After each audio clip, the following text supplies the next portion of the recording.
श्री गणेशाय नमः। माघ महात्म्य अध्याय 1। सारे संसार के कर्ता श्री भगवान विष्णु, देवी सरस्वती तथा श्री गुरु जी के चरण कमलों में नमस्कार करते हैं।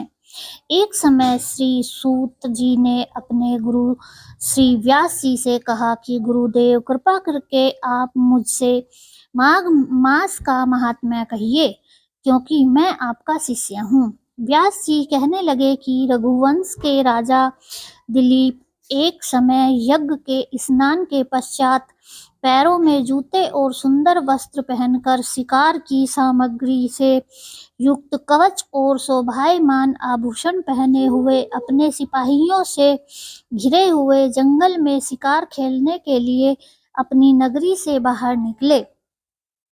उनके सिपाही जंगल में शिकार के लिए मृग, व्याघ्र, सिंह आदि जंतुओं की तलाश में इधर उधर फिरने लगे। उस वन में वनस्थली अत्यंत शोभा को प्राप्त हो रही थी।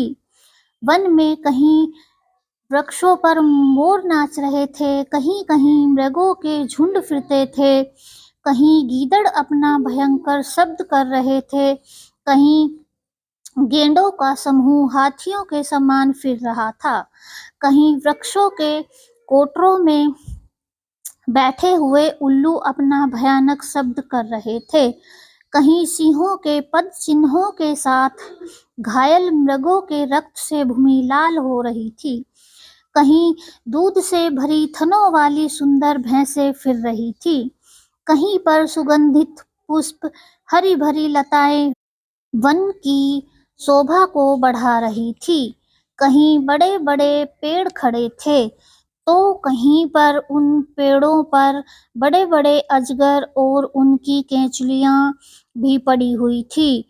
उसी समय राजा के सिपाहियों के बाजे की आवाज सुनकर एक मृग वन में से निकलकर भागने लगा और बड़ी बड़ी चौकड़ियां भरता हुआ आगे बढ़ा। राजा ने उसके पीछे अपना घोड़ा दौड़ाया, परंतु मृग पूरी शक्ति से भागने लगा।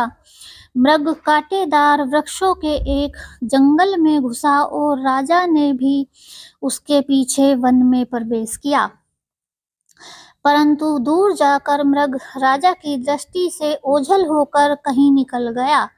राजा निर्जल वन में अपने सैनिकों सहित प्यास के मारे अति दुखी हो गया।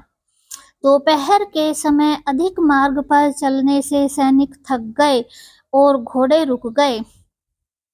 कुछ थोड़ी देर बाद राजा ने एक बड़ा भारी सुंदर सरोवर देखा, जिसके किनारों पर घने वृक्ष थे। इसका जल सज्जनों के हृदय के समान स्वच्छ और पवित्र था। सरोवर का जल लहरों से बड़ा सुंदर लगता था। जल अनेक प्रकार के जल जंतु, मछलियां आदि स्वच्छंदता से इधर उधर फिर रही थी। दुष्टों के समान निर्दयी चित्त वाले मगरमच्छ भी थे। किसी किसी जगह लोभी के घर के समान सिमाल भी पड़ी हुई थी। जैसे विपत्ति में पड़े हुए लोगों के दुखों को हरने वाले दानी पुरुष के समान यह सरोवर अपने जल से सबको सुखी करता था। जैसे मेघ चातक के दुख को हरता है, इस सरोवर को देखकर राजा की थकावट दूर हो गई। रात्रि को राजा ने वहीं विश्राम किया और सैनिक पहरा देने लगे और चारों तरफ फैल गए। रात के अंतिम समय में शुक्रों के एक झुंड ने आकर सरोवर में पानी पिया और कमल के झुंड के पास आया। तब शिकारियों ने सावधान होकर शुक्रों पर आक्रमण किया और उनको मारकर पृथ्वी पर गिरा दिया। उस समय सब शिकारी कोलाहल करते हुए बड़ी प्रसन्नता के साथ राजा के पास गए और राजा प्रभात हुआ देखकर उनके साथ ही अपनी नगरी की तरफ चल पड़ा।